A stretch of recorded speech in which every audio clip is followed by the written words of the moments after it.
नमस्कार, स्वागत है आपका ईटी नाउ स्वदेश पर। आप देख रहे हैं गुड मॉर्निंग स्वदेश। मैं हूं आपके साथ अशेषा अध्वर्यु और अगले आधे घंटे में हम आपको बताएंगे ग्लोबल बाजारों से क्या संकेत निकल कर आ रहे हैं। इसी के साथ कई सारे नतीजे आए, उस पर भी हमारे रिसर्चर्स एनालिसिस लेकर आएंगे, खबरों वाले शेयर, ब्रोकरेज रिपोर्ट्स और इसी के साथ हमारे साथ कुछ दिग्गज मेहमान जुड़ेंगे जो आपको ट्रेडिंग आइडियाज़ देंगे आज के ट्रेड के लिए इक्विटी और कमोडिटी मार्केट में। गिफ्ट निफ्टी पर नज़र डालें तो थोड़ी सी कमजोरी के संकेत निकल कर आ रहे हैं। करीब 50 अंकों की गिरावट के साथ 24,430 के पास गिफ्ट निफ्टी। नेगेटिव ओपनिंग के संकेत भारतीय बाजारों के लिए गिफ्ट निफ्टी से निकल कर आ रहे हैं। याद रखें, कई दिनों के बाद कल एफआईआईज ने बिकवाली तो की, लेकिन जो अमाउंट था वो काफ़ी कम था। लेकिन अक्टूबर में अब तक करीब 1 लाख करोड़ के शेयर्स फॉरेन इंस्टीट्यूशनल इन्वेस्टर्स ने भारतीय बाजारों में भेजे हैं, लेकिन जो ट्रेंड है वो अभी भी इंटैक्ट है। एशियाई बाजारों की बात करें तो यहाँ से मिला जुला कारोबार आज सुबह निकल कर आया है। सबसे पहले जापानीज मार्केट की बात करते हैं, जहां पर निक्के में करीब 0.7% की तेजी दिखी, वहीं कोरियन मार्केट में करीब आधे % की गिरावट दिखी है। लेकिन अमेरिकी बाजारों से क्या संकेत निकले हैं, यूरोपियन बाजारों के कैसे संकेत हैं और कमोडिटी मार्केट में कैसा एक्शन रहा है, ये बताने के लिए अब हमारे साथ अभिषेक जुड़ चुके हैं। अभिषेक, गुड मॉर्निंग। बताएं, गिफ्ट निफ्टी को देखें तो नेगेटिव ओपनिंग के संकेत आज सुबह निकल कर आ रहे हैं।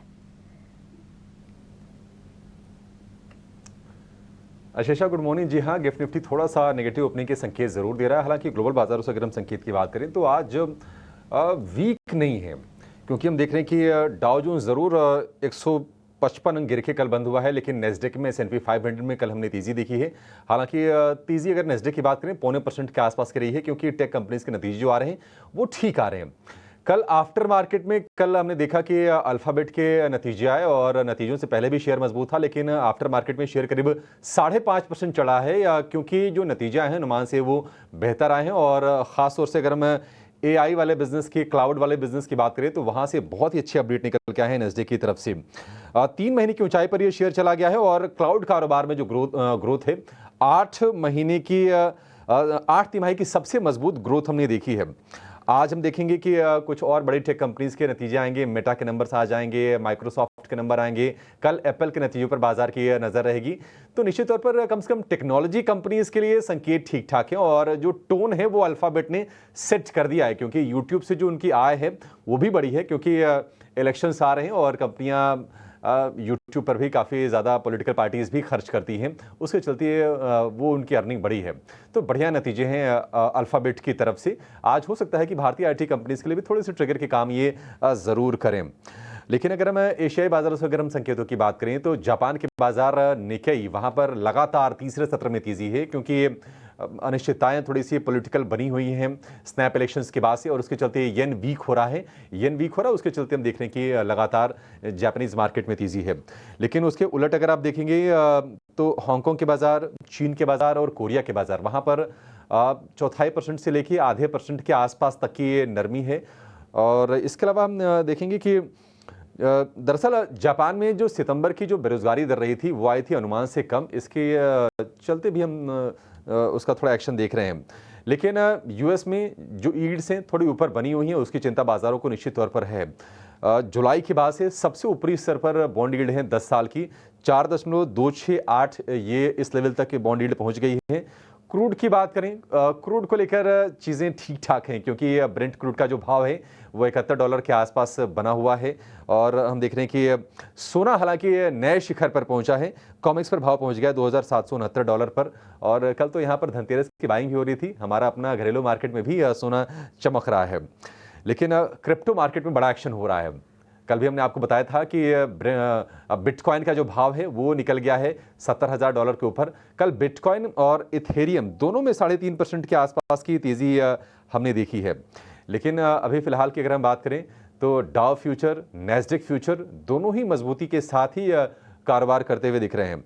तो एशिया में मिक्स्ड सेंटिमेंट है। अगर हम US की बात करें वहाँ से भी थोड़े मिक्स्ड कारोबार कल हमने देखा है, लेकिन फ्यूचर्स ऊपर संकेत दे रहे हैं। हालांकि गिफ्ट निफ्टी 35-36 अंकों के आसपास की नरमी के संकेत दे रहा है। हालांकि मुझे ये लग रहा है कि ये रिवर्स हो जाएगा जैसे जैसे अभी समय बीतेगा, क्योंकि एक आंकड़ा भारतीय बाजारों में बहुत अच्छा आया है, वो है एफआईआईज की सेलिंग का। देखिए बिकवाली आई है, फिर भी हम कह रहे हैं कि ये अच्छा आंकड़ा आया है। वो अच्छा आंकड़ा ये है क्योंकि पिछले 22-23 सत्र से जो लगातार एफआईआईज की सेलिंग चल रही है, उसमें सबसे कम ये आंकड़ा आया है बिकवाली का। और अगर हम 1 जुलाई के बाद क्या सबसे कम बिकवाली का आंकड़ा है, तो आज हो सकता है कि आज वो सत्र हो जब शायद एफआईआईज की जो लगातार बिकवाली चल रही है उस पर फुल स्टॉप लग जाए और दिवाली से पहले एक जश्न का मौका बाजार को और मिल जाए। कल 550 करोड़ की बिकवाली कल के ट्रेडिंग सेशन में फॉरेन इंस्टीट्यूशनल इन्वेस्टर्स ने की। अक्टूबर में अब तक अभी भी ट्रेंड नेगेटिव है, लेकिन कल अमाउंट काफ़ी कम था और वो एक बड़ा पॉजिटिव है। लेकिन गिफ्ट निफ्टी की बात करें तो करीब 35 अंकों की गिरावट अभी दिखी है। अभिषेक, शुक्रिया पूरी डिटेल्स के साथ हमारे साथ जुड़ने के लिए। आगे बढ़ते हैं, इस बीच डिम्पी भी हमारे साथ मौजूद है। Dimpy, good morning. बताएं आज क्या रणनीति बनानी चाहिए और निफ्टी और बैंक निफ्टी पर कौन से लेवल्स पर हमें नजर रखनी चाहिए? शीशा, गुड मॉर्निंग। देखिए कल मार्केट के अंदर जो हुआ वो बहुत ही शानदार, बहुत ही बढ़िया हुआ, अनएक्सपेक्टेड हुआ। कई बार मार्केट अनएक्सपेक्टेड फॉल भी दिखाता है तो कई बार अनएक्सपेक्टेड राइज भी दिखाता है। तो कल जो एक्चुअली बैंक निफ्टी के अंदर हुआ वो कल काफी शानदार था। देखिए हमने आपको ना 2 लेवल्स ऑलमोस्ट याद ही करवा रखे हैं। First level is 24,800, second level is 51,800। तो 24,800 अभी निफ्टी ने पार नहीं किया, बट 51,800 कल बैंक निफ्टी ने पार किया। एंड ट्रस्ट में बैंक निफ्टी ने जैसे 51,800 पार किया था, उसने सिर्फ 20 मिनट लिए 52,200 पहुंचने में। दैट मीन 400 पॉइंट उसने सिर्फ 20 मिनट में कवर कर दिए। आप इसी से अंदाजा लगा सकते हैं कि लेवल्स की कितनी इंपॉर्टेंस होती है और लेवल्स पे आके माल अगर खड़ा है तो अगर कवरिंग करने पे आए तो किस तरह से हो सकता है। देखिए कल 26% का ओवर एडिशन घटा बैंक निफ्टी पे। मैं बैंक निफ्टी के बारे में इसलिए पहले बोल रहा हूँ क्योंकि आज उसकी डेरिवेटिव एक्सपायरी है और कल फिर निफ्टी भी एक्सपायर कर जाएगा अक्टूबर सीरीज का। काफी हद तक बैंक निफ्टी ने अपना डैमेज था जो अक्टूबर सीरीज में उसको हुआ था उसको रिपेयर करने की कोशिश की है। 2 चीजें कल बैंक निफ्टी के अंदर अच्छी हुई। पहला, एक तो रोल ओवर के नंबर्स ठीक हुए हैं काफी हद तक, करीब 56% के आसपास का रोल ओवर है। आज डेरिवेटिव एक्सपायरी है, एक्सपेक्ट करते हैं 15 से 20% तक रोल ओवर हो रहा जाएगा। तो एवरेज रोल ओवर ट्रांसफर होगा और एवरेज रोल ओवर ट्रांसफर में हो क्या रहा है कि शॉर्ट 26%, कल घटे थे 15%। दैट मीन्स करीब 40% शॉर्ट सिस्टम से साफ हो गए। और मैं अगले कॉन्ट्रैक्ट्स को भी चेक कर रहा था तो अगले कॉन्ट्रैक्ट्स में लॉन्ग पोजीशंस बन रही है। दैट मीन्स अगले कॉन्ट्रैक्ट में transfer on the long side people कर रहे हैं कि भैया ठीक है, अगर सौदा जाना है तो लेके जाओ पॉजिटिव, और मंदड़िया यहाँ पे माल काट रहा है। तो it's a good sign for the market कि अगली सीरीज के अंदर आप पॉजिटिव रोल ओवर के साथ बढ़ रहे हो, स्पेशली द बैंक निफ्टी। अब आते हैं लेवल्स की बात। देखिए 51,800 और 52,000 अब आपके लिए सपोर्ट का काम करेंगे क्योंकि टूट गए हैं और इसके ऊपर मार्केट ने क्लोज भी किया है। अब आपके लिए टफ रेजिस्टेंस 52,500 जिसके बिल्कुल नियर बाय बंद हुआ है, और फिर 52,800 तक भी मार्केट इजीली आ सकता है। एज सच कोई मेजर प्रॉब्लम नहीं है आज डेरिवेटिव एक्सपायरी का। हालांकि एक चीज मैं बहुत क्लियर कर दूं कि एक्सपायरी का जो इम्पैक्ट है वो ऑलरेडी बैंक निफ्टी ने पहले से बहुत क्लियर कर दिया। वो पता हमको लगा पुट कॉल रेशियो से, क्योंकि वो 1.34 पहुंच गई है और 1.4 के बाद टिपिकली ओवरबॉट हो जाता है। कोई भी इंडेक्स ओवरबॉट हो जाएगा 1.4 पे, तो 1.34 पे। तो इसलिए बैंक निफ्टी में आज ज्यादा आपको ना मोमेंटो नहीं दिखेगा जैसे 2 दिन से दिखा। ये जो कैलकुलेशन चल रही है निफ्टी के अंदर तो ये आज काम आई है आपके लिए। तो निफ्टी का 24,200 ये इंपॉर्टेंट सपोर्ट एरिया है, 24,000 भी इंपॉर्टेंट सपोर्ट एरिया है अब तो। और मैंने आपको बता दिया कि 24,000 के आगे एक लेयर सी बन गई है 24,200 की, 24,500 इसका भी टारगेट, और उसके बाद इसके ऊपर 24,800 तक के हमारे टारगेट बनते हैं। कहने का मेरे मतलब ये है कि अभी निफ्टी के अंदर प्ले होना बाकी है और उसकी डेरिवेटिव एक्सपायरी कल है। तो आई होप सो कि अगर बाजार आज कहीं भी कुछ भी ठीक रहता है तो निफ्टी के अंदर प्ले आपको ज्यादा अच्छा मिलेगा। ऑप्शंस ट्रेडर्स देख के आज ट्रेड करें क्योंकि प्रीमियम्स आर्टिफिशियली बढ़ते हैं। कल भी आपको बताऊं 51,500 की कॉल का जो परसेंटेज राइज था ऑप्शन प्रीमियम का वो 400% से ज्यादा हो गया था एक बार को। 400% मतलब 4 गुना से ज्यादा पैसा 4 घंटे में हो जाना बड़ी बात है ऑप्शंस के अंदर। ठीक, और 6 शेयर आज अभी एफ&ओ बैन में है। हाँ, बैंक निफ्टी ने अपने एक्सपायरी का इम्पैक्ट काफी हद तक कैलकुलेट कर लिया। अब निफ्टी की बारी है, देखते क्या होता है। 6 स्टॉक्स एफ&ओ बैन में है आज के ट्रेडिंग सेशन में। IDFC first, India Mart, L&T finance, Manappuram finance, PNB और RBL बैंक, और इसके अलावा कुछ लेवल्स है जहां पर आपको नजर रखनी चाहिए। इस बीच Devang Shah technical analyst Angel One हमारे साथ जुड़ नहीं पाए, लेकिन उन्होंने अपने कॉल्स हम तक ज़रूर भेजे हैं। HDFC बैंक पर उन्होंने खरीदारी की राय दी है, 1810 रुपये प्रति शेयर का लक्ष्य। तो बैंकिंग सेक्टर से HDFC बैंक पर खरीदारी की राय, 1719 का स्टॉप लॉस।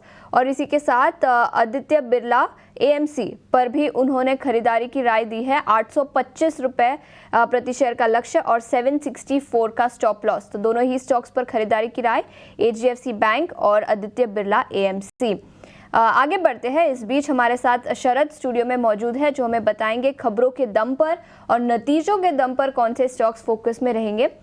शरद, गुड मॉर्निंग। सबसे पहले नतीजों से शुरुआत करते हैं, बताएं कौन से नतीजे आए और स्टॉक्स कैसे रिएक्ट कर सकते हैं। Good morning Ashisha. Of course consumption name से आज ज़्यादा फोकस रहने वाला है। वोल्टास ले लीजिए, मैरिको ले लीजिए, एंड ऑफ कोर्स बहुत सारे जो कंपनीज हैं, ऑटो वाले हुए, कंज्यूमर डिस्क्रिशनरी हुए, उनके फेस्टिव सीजन के भी कमेंट्स आने लगे हैं। तो ऑफ कोर्स थोड़ी देर में ऑफ कोर्स ब्रोकरेजेस में वरुण भी जो है हमें कुछ कहने वाले एक बड़े ऑटो मेजर प्लेयर के बारे में। लेकिन अब बात करते हैं खबरों वाले शेयर्स में, स्पेशली अर्निंग्स को लेके। वोल्टास की बात करें तो गुड सेट ऑफ नंबर्स आए हैं यहाँ पे, और देखा जाए तो मार्जिन्स में अच्छी उछाल आई है। 280 बेसिस पॉइंट्स का ईयर ऑन ईयर बेसिस पे ग्रोथ देखने मिला है। मैरिको की बात करें तो स्ट्रॉन्ग सेट ऑफ नंबर्स आया है, हालांकि थोड़ी सी मार्जिन में दबाव आई है, बट ये नोन था फैक्टर, बिकॉज कोपरा प्राइसेस में बढ़त बहुत जोर की हुई है। जो डोमेस्टिक वॉल्यूम ग्रोथ है वो इनलाइन रहा है 5% ईयर ऑन ईयर बेसिस पे, लेकिन कंपनी की कमेंट्री स्ट्रॉन्ग आई है। यहाँ पे वो कह रहे हैं कि जो गवर्नमेंट स्पेंडिंग और फेस्टिव सीजन है वहाँ पे जो नियर टर्म ग्रोथ है वहाँ पे एक सपोर्ट मिलने वाला है। GSK फार्मा के स्ट्रॉन्ग सेट ऑफ नंबर्स आए हैं, एबिडा में 11% को उछाल देखने मिला ईयर ऑन ईयर बेसिस पे। हालांकि अगर केमिकल नेम्स की बात करें तो तिरुमलाई केमिकल्स पे यहाँ पे है मार्जिन्स में बड़ी गिरावट आई है, लगभग 700 बेसिस पॉइंट्स का। और जब हम केमिकल कंपनी ट्रैक करते तो उन्हें हम सिक्वेंशली देखते, तो ये नंबर्स आपके स्क्रीन पे सिक्वेंशली आ रहे होंगे। एमटाटेक की बात करें तो यहाँ पे भी कमज़ोर नतीजे देखने मिले हैं। देखा जाए तो एबिडा मार्जिन और नेट प्रॉफिट दोनों में लगी है मार। कंटेनर कॉर्प की बात करें तो largely inline set of numbers आया है, मार्जिन बढ़ा है लगभग 130 बेसिस पॉइंट्स का। स्टार हेल्थ की बात करें तो यहाँ पे वीक सेट ऑफ नंबर्स आया है। ओवरऑल देखा जाए जो कंबाइंड रेशियो है वो 103% का हो गया है, मतलब कहा जाए कि जो एक्सपेंसेस है वो ज़्यादा आ रही है इनकम से, अगर आप इंश्योरेंस कंपनी को ऑपरेशनली मैट्रिक्स में कंपेयर करें तो कमज़ोर नतीजे स्टार हेल्थ के आए हैं। प्रेस्टीज एस्टेट की भी बात करें तो यहाँ पे कुछ वन ऑफ इम्पैक्ट आए हैं, लेकिन नंबर्स जो नेट प्रॉफिट है वो लगभग 80% ऑलमोस्ट गिर चुका है ईयर ऑन ईयर बेसिस पे। बट याद रखिए रियल एस्टेट में जो बिजनेसेस होती हैं वो लंपीनेस होती है, तो हर एक क्वार्टर में जो देखा नहीं जाता, तो ऑफकोर्स इसमें ये एक इम्पैक्ट आया है। गोदरेज एग्रो कंज्यूमर की बात करें तो यहाँ पे largely weak set of numbers आए हैं। रेवेन्यू भी गिरा है 5% ईयर ऑन ईयर बेसिस पे, और नेट प्रॉफिट यहाँ पे भी 8% का गिरावट आया है। हालांकि कुछ रॉ मटेरियल कॉस्ट में जो है आप कह सकते हैं थोड़ी सी जो है गिरावट आई है, तो उसके कारण मार्जिन्स जो है इनके एग्री रिलेटेड प्रोड्यूस में वहाँ पे मार्जिन्स में अच्छी मूवमेंट आई है, तो थोड़ा सा वहाँ पे ऑफसेट किया गया है। बट ओवरऑल लार्जली कहेंगे कि मिक्स्ड या वीक सेट ऑफ नंबर्स हमको ब्रॉडर इंडिसेस में देखने मिल रहे हैं। बट सरप्राइजिंगली कंजम्पशन नेम्स में अच्छा परफॉर्मेंस आया है आपका मैरिको और वोल्टास का। बिल्कुल, तो मैरिको और वोल्टास के नतीजे अच्छे हैं, लेकिन अक्रॉस द बोर्ड देखें तो इस तिमाही में नतीजों का सीजन कमज़ोर ही रहा है। लेकिन शरद, इसके अलावा कई और स्टॉक्स खबरों के दम पर भी फोकस में रहेंगे। कुछ QIP है, इसी के साथ ऑर्डर विंस भी मिले हैं, बताएं। जी बिल्कुल, आपने सही कहा कि एक इंपॉर्टेंट ब्लॉक डील होने वाला, और ये टोरेंट फार्मा का होने वाला है। इसके मैं डिटेल्स आपको बता देता हूँ। प्रमोटर यहाँ पे लगभग 3% स्टेक की बिकवाली करने वाले हैं। देखा जाए तो इसका जो कुल वैल्यू है 3000 करोड़ रुपए का आता है। ऑफर प्राइस बात करें तो 6% डिस्काउंट पे है करंट मार्केट प्राइस का, जो कल का क्लोजिंग था, और इस पे जो है आप ज़रूर रडार पे रखिएगा टोरेंट फार्मा को। दूसरा ग्रुप ऑफ स्टॉक्स रहेगा आपका OMCs, ऑयल मार्केटिंग कंपनीज। अब यहाँ पे जो है ऑयल मिनिस्टर ने जो है इंपॉर्टेंट स्टेटमेंट दिया है। यहाँ पे OMCs ने जो है डीलर कमीशन जो पेट्रोल और डीजल के उसको बढ़ा दिया है, और जो रिवीजन होने वाली है डीलर मार्जिन्स की ये 30 अक्टूबर से इफेक्टिव होने वाला है। बट ये आपका रिटेल जो आप देते हैं, तेल खरीदते हैं, उस पर आपका इम्पैक्ट नहीं पड़ेगा। और इम्पॉर्टेंटली रैशनलाइजेशन पे भी फोकस है। हर स्टेट में जो अलग अलग जगह से जो दाम पे जो पेट्रोल या डीजल बिक रहे हैं उसको एक यूनिफॉर्म टैक्सेशन स्ट्रक्चर या प्राइसिंग स्ट्रक्चर पे फोकस रहेगा। तो ये जो है गवर्नमेंट की स्टेटमेंट आ रही है, तो इस पे ज़रूर रडार पे रखिएगा। अब जो है ऑर्डर विंस पे फोकस कर लेते हैं। राइट्स की बात करें तो एमओयू साइन किया है सेल के साथ। सेल के बोकारो प्लांट है, यहाँ पे वो रेल कनेक्टिविटी नेटवर्क्स पे प्रोजेक्ट कंसल्टेंसी सर्विसेज देने वाले हैं। और आखिर में गार्डन रीच शिप बिल्डर्स भी फोकस में रहेगा, जहाँ पे इनको लगभग 500 करोड़ का ऑर्डर नावल, फिजिकल और ओशनोग्राफिक लैबोरेटरी में आया है। तो कुछ ऑर्डर फ्लोज आ रहे हैं और इम्पॉर्टेंटली आज एक ब्लॉक डील होगा, तो उतना ज़्यादा खबर नहीं है अगर आज देखा जाए दिन के ट्रेड में। बट हाँ, अर्निंग्स पे आज बहुत फोकस रहेगा। आज इंपॉर्टेंट अर्निंग्स भी आने वाले, स्पेशली L&T जो निफ्टी की कंपनी है, आज उनके रिजल्ट्स आएंगे। बिल्कुल, तो गार्डन रीच शिप बिल्डर्स जो ऑर्डर विंस के दम पर फोकस में रहेगा और इसी के साथ टोरेंट फार्मा की ब्लॉक डील होगी, तो वहां पर भी सबकी नजर रहेगी। शुक्रिया पूरी डिटेल्स के साथ हमारे साथ जुड़ने के लिए। लेकिन एक छोटे से ब्रेक के लिए रुकेंगे। ब्रेक के बाद ब्रोकरेज रिपोर्ट्स और कमोडिटी मार्केट पर नजर डालेंगे। बने रहिए हमारे साथ। आगे बढ़ते हैं, ब्रोकरेज रिपोर्ट्स पर फोकस करते हैं। इस बीच हमारे साथ वरुण जुड़ चुके हैं। Varun, good morning. बताएं, ब्रोकरेज रिपोर्ट्स के दम पर कौन से स्टॉक्स फोकस में रहेंगे? Good morning Ashisha. तो सिप्ला, मारुति, ये कुछ ऐसे काउंटर में जाकर डेफिनेटली नतीजे आए, तो वहाँ पे रिपोर्ट आई और सिप्ला पे यहाँ पे प्राइस टारगेट कट आए हैं। अब देखिए, खासकर यूबीएस खरीदारी की सलाह दे रहा है, लेकिन प्राइस टारगेट इन्होंने काटे हैं 2060 से काट के 1960। और इन्वेस्टेक ने भी खरीदारी की सलाह दी है, लेकिन प्राइस टारगेट इन्होंने भी काटे हैं 1900 से घटा के 1800 का प्राइस टारगेट दे रहे हैं। अब ये कह रहे हैं कि Q2 जो है इनलाइन था, लेकिन भारत में जो ग्रोथ है वो थोड़ी बहुत कमज़ोर थी और यूएस में जो प्रोडक्ट का इशू हुआ है उसके चलते शायद सेकंड क्वार्टर में थर्ड क्वार्टर में भी आपको थोड़ी बहुत धीमापन देखने मिला। ये कंपनी ने भी कहा था। इसके लिए यूबीएस ने अपने EPS एस्टिमेट को भी 4 से 7% तक काट दिया है और यहाँ पे इन्वेस्टेक ने भी अपने प्राइस टारगेट को काटे हैं। मारुति, यहाँ पे प्राइस टारगेट कट यहाँ पे भी आए हैं। यूबीएस खरीदारी की सलाह दे रहा है, लेकिन प्राइस टारगेट 15,200 से काट के 14,800 का कर रहा है। इन्वेस्टेक भी होल्ड की सलाह दे रहा है, प्राइस टारगेट 14,030 से काट के 12,385 का इन्होंने किया है। इनका कहना है कि Q2 मिस है, लेकिन आउटलुक जो है वो थोड़ा बहुत बेटर इनको नज़र आ रहा है। फेस्टिवल डिमांड जितनी ख़राब सोची थी उतनी ख़राब है नहीं, लेकिन शायद जिस तरह से वैल्यूएशन है, नो डाउट वैल्यूएशन ये कमांड करता है, लेकिन जो टारगेट्स पहले थे वहाँ से इन्होंने ओवरऑल नतीजों को देख के अपने प्राइस टारगेट काट दिए हैं। FY25 के लिए इन्वेस्टेक तो कह रहा है कि mid single digit volume growth शायद यहाँ पे डिलीवर करेगी ये कंपनी। मैरिको की बात करते हैं तो यहाँ पे जेफरीज और नोमुरा दोनों की रिपोर्ट आई है और एक ने प्राइस टारगेट बढ़ाए हैं, एक ने घटाए हैं। जेफरीज देखिए, खरीदारी की सलाह प्राइस टारगेट 780 से बढ़ा के 800 का इन्होंने किया है। इनका कहना है कि Q2 जो है इन लाइन था, वॉल्यूम ग्रोथ करीब 5% के आसपास थी, रूरल डिमांड जो है वो अच्छी है और पूरे FMCG पैक में मैरिको इनका बेस्ट पिक है। लेकिन नोमुरा खरीदारी की सलाह दे रहा है, प्राइस टारगेट 780 से काट के 760 का दे रहे हैं। इनका कहना है कि डिमांड अच्छी है, लेकिन कहीं ना कहीं थोड़ा बहुत अर्बन में वीकनेस है, हालांकि उसका ज़्यादा इम्पैक्ट जो है वो देखने नहीं मिला है। प्राइस हाइक जो है उसके चलते कहीं ना कहीं ओवरऑल ग्रोथ जो है वो थोड़ी बहुत इंप्रूव हुई है।